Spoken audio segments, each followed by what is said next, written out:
ചേട്ടാ.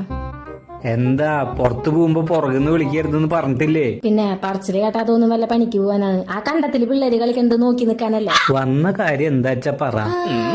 അതെ, കയ്യില് പൈസ ഉണ്ടെങ്കിൽ 1,500 രൂപ തരുവോ?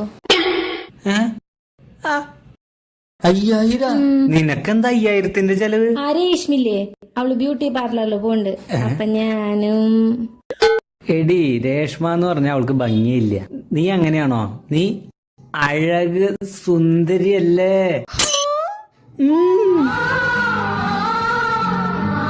എന്നെ കാണുമ്പോഴേ ചെറുപ്പത്തിലെ എല്ലാരും പറയാറുണ്ട് ഞാൻ സുന്ദരിയാണെന്ന്.